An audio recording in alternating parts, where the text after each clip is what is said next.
क्रम में और यहाँ कल शाम में भी संवाद का कार्यक्रम हुआ, जिसमें अनेक लोगों को मंच पर बुलाकर हमने उनकी बात सुनी और कुछ अपनी तरफ से भी बात रखी। आज सुबह हजारों लोग और इतनी बड़ी संख्या में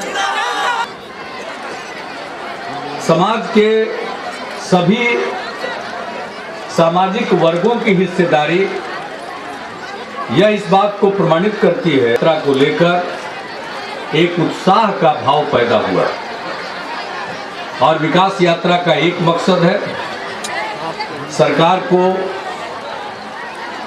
गांव के दरवाजे तक ले जाना, हकीकत जानना, और दूसरा है लोगों के बीच में भाईचारे का संदेश देना और विकास के लिए, तरक्की के लिए, खुशहाली के लिए सभी वर्ग के लोगों के मन में उत्साह का भाव पैदा करना। और तीनों मामलों में विकास यात्रा के प्रति जो रुझान है, जिस ढंग से लोग अपनी बात रख रहे हैं, वो इस बात को जतलाता है कि अब लोग मुखर हो चुके हैं और अब उनकी आवाज को कोई दबा नहीं सकता है सत्ता के जोर पर। आपने हम पर विश्वास व्यक्त किया है तो हम अपने कार्यकाल में जनता पर राज की भावना से कभी ग्रस्त नहीं होंगे, बल्कि हम जनता की खिदमत करने के विचार से काम करते रहेंगे। और इस कार्यक्रम के जरिए जनता की ताकत बढ़ी है।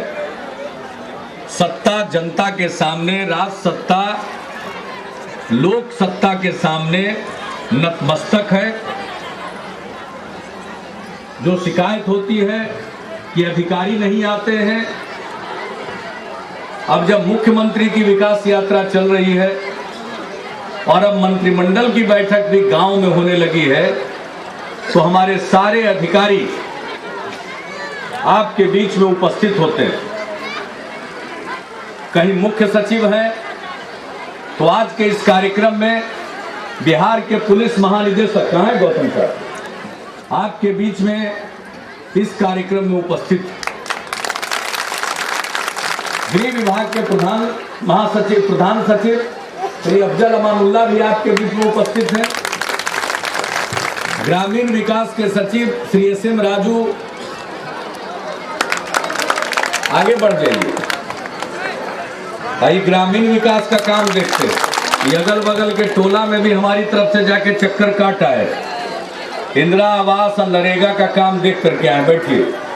हमारे बीच में खेती के लिए जो सबसे जरूरी महकमा है लघु सिंचाई विभाग, उसका नाम है लघु जल संसाधन विभाग, उसके सचिव भी यहाँ पर मौजूद है। हमारे अनेक अधिकारी दरभंगा जोन के एडीजी हैं, तो पूर्णिया के कमिश्नर हैं, पूर्णिया के डीआईजी हैं, पटना से आईजी मुख्यालय है, यहाँ के कलेक्टर, एसपी और दूसरे अधिकारी तो मौजूद हैं। हमारे उसके अलावे मंत्रिमंडल के साथी और जो राज्य सरकार के श्रम मंत्री हैं और पूर्णिया जिले के प्रभारी मंत्री हैं, पूर्णिया के लोगों का बिहार सरकार की तरफ से सुख दुख देखने की जिम्मेवारी इन्हीं की है। अवधेश बाबू वो भी हमारे साथ मौजूद है और अनेक हमारे सुविख्यात नेतागण, पूर्णिया के सांसद, अररिया के भी सांसद सुखदेव जी आ गए हैं, आपके विधायक प्रदीप जी, राज्य महिला आयोग के अध्यक्ष लेसी सिंह जी, तो पूर्णिया के माननीय विधायक केसरी जी, सब अनेक हमारे साथी और नेता और कई लोगों का हम नाम नहीं ले पा रहे हैं, बहुत लोग मौजूद हैं। तो आपके बीच में आकर के मुझे बहुत अच्छा लगा है और हमारा एक ही संदेश है कि गांव में सद्भाव का वातावरण होना चाहिए। हिंदू, मुस्लिम और विभिन्न धर्म को मानने वाले तमाम लोगों के बीच में सद्भाव का माहौल रहे और समाज के विभिन्न जातियों के बीच में सहिष्णुता का, भाईचारे का माहौल रहे। और ये जरूरी, ये रहेगा तो बिहार तरक्की करेगा। और हम लोग बिहार के विकास के लिए अगर बुनियादी ढांचा जैसे सड़क, पुल, बिजली, इसके लिए काम कर रहे हैं, वही शिक्षा के लिए काम कर रहे हैं, स्वास्थ्य के लिए काम कर रहे हैं, स्वच्छता के लिए काम कर रहे हैं, इन सब चीजों पर चौतरफा कार्रवाई हो रही। और इसीलिए गांव के स्तर पर हम जो योजना बना रहे हैं उसके लागू करने में कोई त्रुटि है तो उसको हम समझने भी आ गए। हम भी गांव के इलाके से आते हैं, हमारे भी कान में कुछ बात पड़ती रहती थी, तो हम तो चंपारण से शुरू करके आप तक पहुंच गए। अब आज जाएंगे अररिया में भाषण करते हुए पहुंच जाएंगे किशनगंज में, कोचा धामन ब्लॉक में आज रात में रहेंगे और कल इसी प्रकार से वहीं पर किशनगंज जिले के लोगों के बीच में जनता के दरबार में हाजिरी लगाएंगे। तो अब जो सब जगह जा रहे हैं तो नीचे इंदिरा आवास का गड़बड़, बीपीएल एपीएल लिस्ट का गड़बड़, मध्याह्न भोजन का गड़बड़, ये सब गड़बड़ी सामने आ रही है। हम आए हैं गड़बड़ करने, गड़बड़ी को ठीक करने और गड़बड़ करने वाले को भी ठीक करने।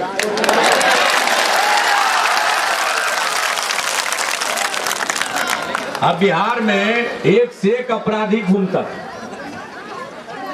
राइफल ले लेके गाड़ी का एक शीशा खोल देता था और राइफल का नोक बाहर निकाल लेता था। गरीब आदमी डर के मारे पस आतंकित हो जाता था।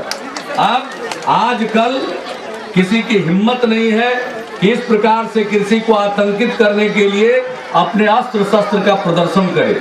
अगर कोई नाजायज हथियार लेकर के चलेगा तो उसको आर्म्स एक्ट के अंतर्गत पकड़ के बंद किया जाएगा और उस पर कानूनी कार्रवाई करके सजा दिलाई जाती है।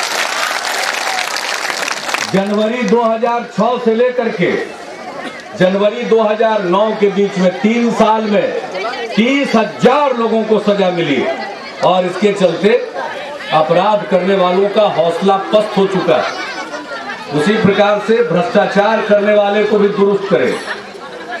अब अपराध होता लेकिन अपराधी पकड़े जाते हैं और उनको सजा दिलाई जाती है कानून के मुताबिक। उसी तरह से हमारा अगला लक्ष्य है कि भ्रष्टाचार पर काबू पाएं। और आपने आज शिकायत की है, हम तो भ्रष्टाचार को रोकने के लिए आप सबका सहयोग भी चाहते हैं। हम ये समझा रहे हैं, बता रहे हैं, उनको मंत्र दे रहे हैं कि जरा सट जाइए और सटने के बाद सब पेट का बात जान जाइए।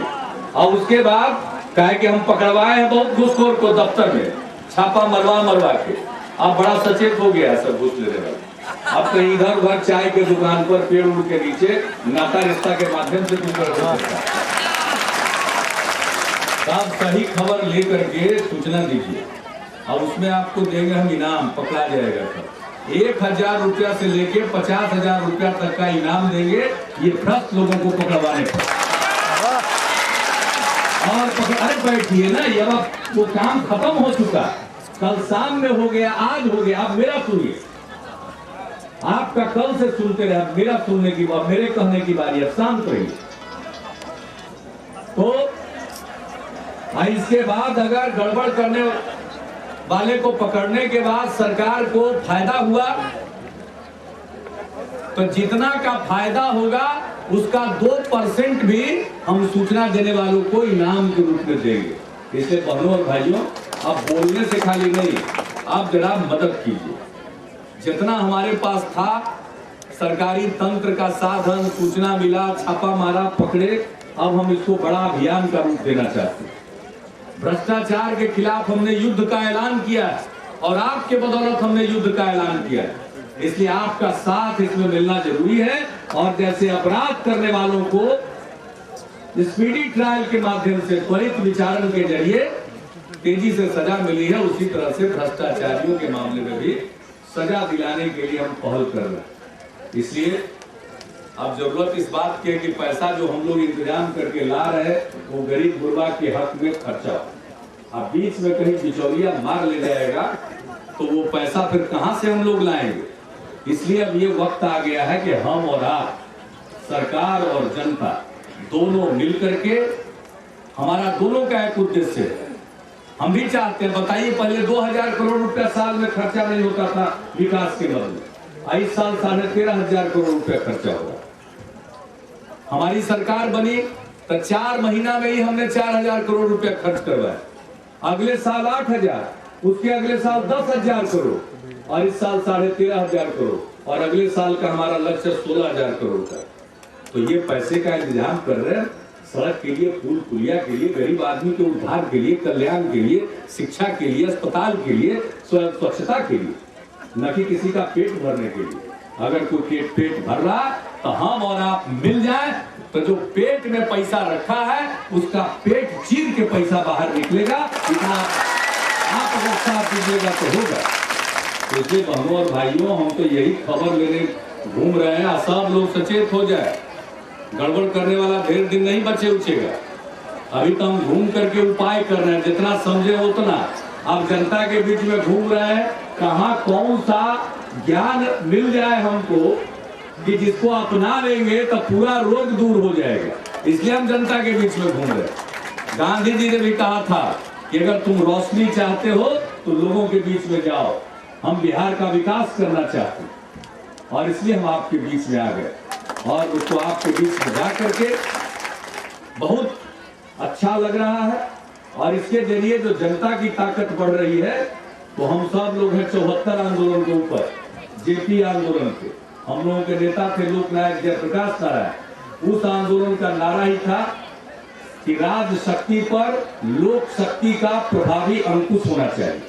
तो हमको आपने तो वोट दे करके कुर्सी पर बैठा दिया, हम तो राज शक्ति वाले हो गए, लेकिन फिर भी हम आपके दरवाजे पर जाकर चाहते हैं कि राज शक्ति के ऊपर लोक शक्ति का प्रभावी अंकुश हो। तो हम आपको ताकतवर बनाना चाहते हैं। विभिन्न वर्गों का, महिलाओं का सशक्तिकरण। अब महिलाएं घर के अंदर रहती थी, ज्यादातर महिलाएं, अब वो बाहर निकल रही, विभिन्न पदों को सुशोभित कर रही, उनमें एक जागृति आई।